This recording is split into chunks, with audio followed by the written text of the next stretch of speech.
Bom, gente, então continuando aqui a nossa aula de diagnóstico da gestação, a gente agora vai falar sobre o diagnóstico clínico. Nada mais é do que a anamnese, né, que é essa entrevista que a gente realiza, né, com o paciente, no caso aqui é gestante, e o exame físico para a gente avaliar sinais e sintomas para diagnosticar a gravidez. E aí a gente vai dividir esses sinais e sintomas em três: sinais presuntivos, probabilidade e certeza. Então, quanto mais perto do sinal de certeza, mais chance de essa mulher estar grávida. Então, o presuntivo, a gente vai ver que é aquilo que é relatado pela mulher. Ah, eu tenho um atraso menstrual, tô enjoada. Isso é presunção, né? Então, eu não tenho certeza de que tô grávida. Os sinais de probabilidade vão ser aqueles em que a gente já vai realizar o diagnóstico, a gente profissional de saúde já vai identificar sinais que são mais específicos da gravidez. E os sinais de certeza que vão ser através da própria imagem, né, e da ausculta do batimento fetal. Então, sinais presuntivos. Então, são sinais que são subjetivos, né, são individuais, a própria mulher vai relatar pra gente. A menorreia, que é a ausência de menstruação, os sinais relacionados aí com a digestão, né, náuseas e vômitos, alterações na mama, que nós vamos falar no final da aula quais são elas, polaciúria, que é aumento da frequência urinária, fadiga, cialorreia, que é a boca cheia de saliva, mudança de apetite, né, tanto para mais quanto para menos, sonolência, aumento do volume das mamas, sensibilidade dos mamilos, os tubérculos de Montgomery, que eu vou mostrar para vocês numa imagem mais adiante, que são algumas dilatações que a gente tem ali na areola, que vão ficar mais aumentadas ainda durante a gestação. Saída de colostro, que o colostro é aquele leite imaturo, o primeiro leite que a mulher produz, né, ali nos primeiros dias que vão nutrir a criança, né, mas ela já produz ele desde a gestação. Sinal de Jacquier e Chadwick são sinais vaginais de escurecimento, vou mostrar para vocês também, e aumento do volume abdominal. Então, tudo isso são sinais presuntivos. Se a mulher acredita que esteja grávida diante desses sinais. Quando a gente passa para os sinais de probabilidade, a gente já está mais direcionado ali para a própria gestação. Então, o profissional de saúde ele vai avaliar aumento do abdômen, alteração uterina, palpação do contorno do feto, o teste positivo, amolecimento da cérvix uterina, a cérvix é o colo uterino, as paredes vaginais aumentadas, vascularizadas, pulsação de artéria vaginal. Então, tudo isso está me indicando que tem uma gestação em curso. E aí, por fim, os sinais de certeza. Então, eu tenho certeza que está grávida. Como? Estou auscultando o batimento cardíaco fetal, que é o BCF, que eu consigo auscultar a partir de 6 semanas, dependendo do instrumento que eu estou utilizando. Os movimentos ativos, então a criança está mexendo ali dentro do útero, de 18 a 20 semanas, a gente consegue perceber. E a ultrassonografia, né, que aí seria com o apoio de uma imagem, né, aí a gente já consegue até pelo ultrassom estimar a data do parto. A gente vai falar isso mais adiante, a gente também estima a data do parto a partir da menstruação da mulher, mas como nem todas as mulheres têm isso bem certo, né, a gente utiliza o do ultrassom. Então, quais são as alterações que vão acontecer na mulher que vão indicar para um diagnóstico de gravidez? Polaciúria, já comentamos, lipotímia, que é a sensação de desmaio, taquicardia, sonolência, náusea, vômito, cialorreia, já comentamos, pirose, que é azia, né, então aquela digestão dificultada, aumento ou perversão do apetite, né, seria ali com alimentos ali muito diferentes, né, do que ela está acostumada a se alimentar. Prisão de ventre, né, então nós vamos mostrar até uma imagem muito legal que vai mostrar exatamente por que isso acontece.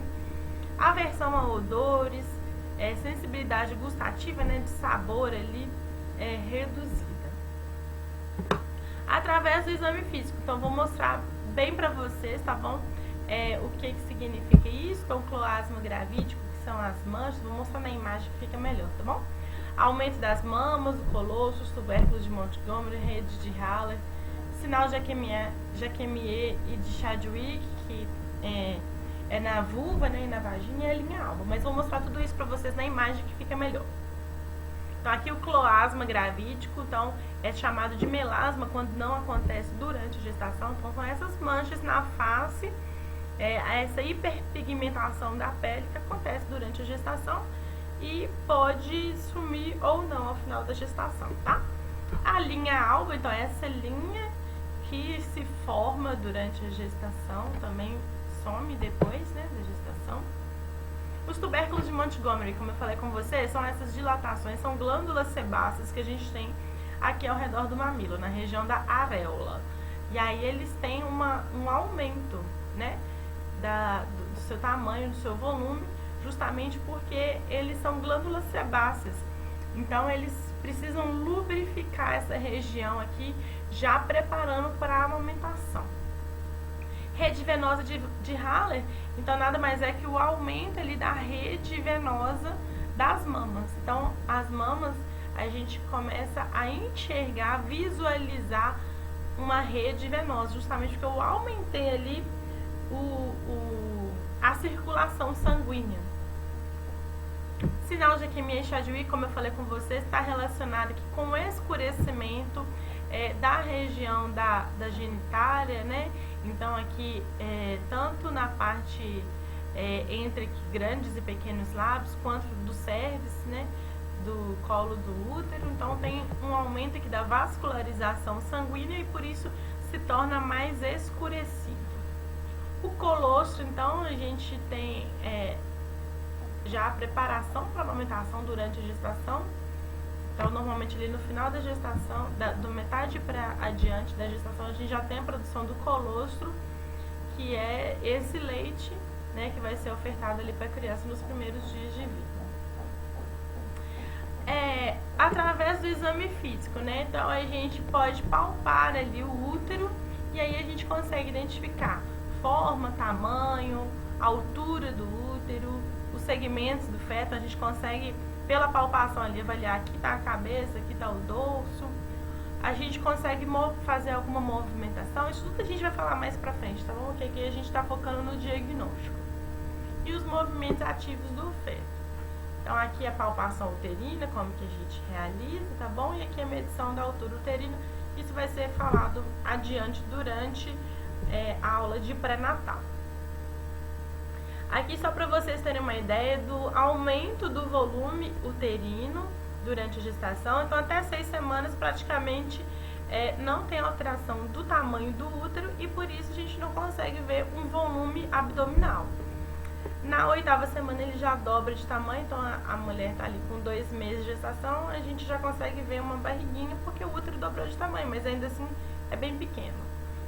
Com 10 semanas, 3 vezes o tamanho. Com 12 semanas, ele já começa a ser palpável na sínfise púbica. Não vou mostrar para vocês na imagem que o útero ele vai deslocando de lugar, né? Então, ele tá ali na região,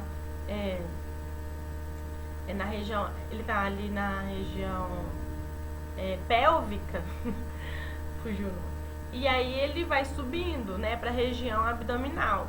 Então, a gente já palpa ali na sínfise púbica. A sínfise púbica eu comentei com vocês na aula anterior, que é aquele ossinho que fica atrás da pubis, né? Dali do monte pubiano, dos pelos pubianos. Então, abaixo dele, né, ali atrás, tem esse ossinho, a gente já consegue sentir aqui. E aí, a parte da sínfise púbica que a gente vai medir a altura uterina. Aqui, ó. Aqui, ó. O médico, né, quem estiver avaliando, o enfermeiro, vai palpar a sínfise púbica para medir a altura uterina. Com 16 semanas já vai estar ali até a altura da cicatriz umbilical, né, do umbigo. Na 20ª semana tá lá na cicatriz umbilical e aí ele vai aumentando de acordo com a idade gestacional.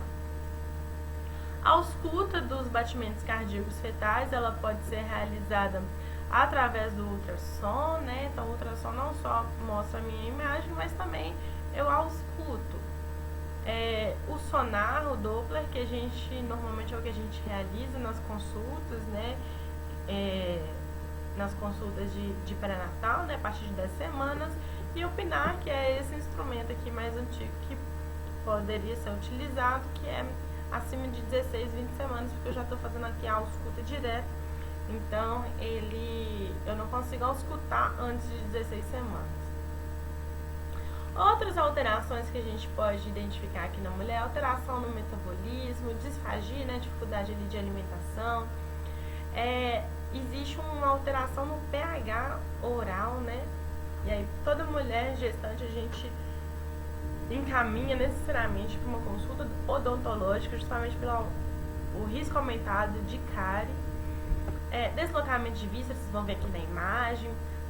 Alterações aqui da pelve, né? As articulações pélvicas, elas ficam mais móveis, né? Justamente para ter uma acomodação ali do útero, né? Com a criança dentro. Amolecimento das cartilagens, lordose, vou mostrar para vocês. Aumento do volume sanguíneo. Então, o que acontece? A gente vai ter uma circulação, que nós vamos falar mais pra frente, que é a circulação fetal. Ou seja, a mulher, ela vai nutrir a criança, né, em formação, o feto. Então, aumenta o fluxo sanguíneo da mulher. Então, aqui cerca de 1 a 1,5 litros de aumento do volume sanguíneo para nutrir justamente a criança. Só que nem sempre esse aumento de volume sanguíneo é acompanhado de aumento da quantidade de hemácias, que são as células vermelhas responsáveis pelo transporte de oxigênio. E por isso acontece uma anemia na gravidez, que é uma anemia fisiológica. E aí nós vamos falar mais adiante também, né? Um dos exames de sangue que a gente realiza, né, para acompanhar é o hemograma, né, pra gente avaliar justamente isso. E aí a gente pode fazer uma suplementação de ferro para essa mulher, para aumentar ali a produção de hemácias. Acroestasia, que é formigamento, acro é extremidade, tá bom? Estasia está relacionado com sensibilidade, né? Então, formigamento ali, principalmente de mãos, sonolência, diminuição da capacidade de concentração. E aqui é a imagem que eu queria falar com vocês. Então, vocês estão vendo, olha, isso aqui é o fígado, então ele vai ficar mais achatado. Isso daqui é o estômago, olha, vai ficando cada vez menor. Então, a mulher, ela tende a fazer mais refeições e não consegue necessariamente comer muita coisa de uma vez, né, porque não tá cabendo. Olha que interessante, os intestinos, né, eles estão aqui no abdômen, eles sobem. Isso aqui são os intestinos, tá bom? O útero, então, ele estava aqui, ó, na região pélvica, como eu falei com vocês, esse rosinha aqui. E aí, à medida que a criança vai crescendo, o útero vai crescendo junto e vai tomando toda a cavidade abdominal. Olha que legal. Isso aqui é a bexiga em amarelo. E aí a bexiga fica comprimida. Por isso que a mulher urina muito. Porque o útero está comprimindo a bexiga ali o tempo inteiro. Então eu não consigo encher a bexiga de urina. Então toda hora a mulher tende a urinar. E com esse crescimento aqui, ó, eu tô comprimindo os intestinos e aí por isso tenho essa dificuldade de eliminação aqui das fezes, tá bom? Aqui é o intestino grosso para eliminar as fezes. E aí, aqui tá mostrando também, né, os ductos lactíferos, tá vendo? Que acontece um aumento. Nessa outra figura aqui que a gente vai ver a questão da lordose aumentada. Então, a lordose é essa curvatura que a gente tem aqui na coluna, né? Tem aqui na cervical e tem aqui na região da lombar. Então, na região da lombar, a gente tem uma lordose muito aumentada, justamente para a gente ter um ponto de equilíbrio. Se a gente não tivesse essa lordose, ia só aumentar a barriga aqui para frente, a mulher tenderia a cair para frente, né? Então, a gente tem um deslocamento que a gente fala do centro de gravidade, né? Então, antes o centro de gravidade estava aqui, ó, e aí ele desloca para frente, justamente para compor ali esse peso, né? Esse volume que está aumentado ali na parte anterior ali da mulher. Sinal de Algumas outras, né? Modificações. Sinal de Halban, estrias, respiração mais profunda, aumento da permeabilidade vascular. Aumento da permeabilidade vascular, tá aqui esse desenho para vocês, que está relacionado com os edemas. Então, o que acontece? Os vasos sanguíneos, eles têm uma permeabilidade. O que significa isso?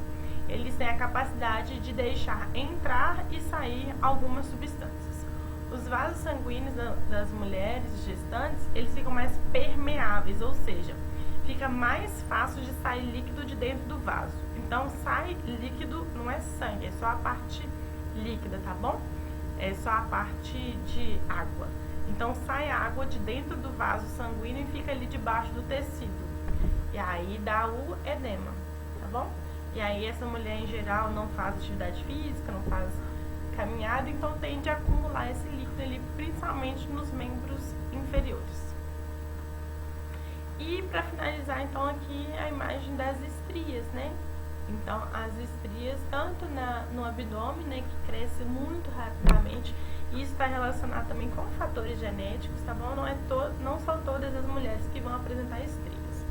E nas mamas também, pelo crescimento aqui das mamas. Então, essa foi a aula de diagnóstico clínico de gravidez da disciplina Saúde da Mulher.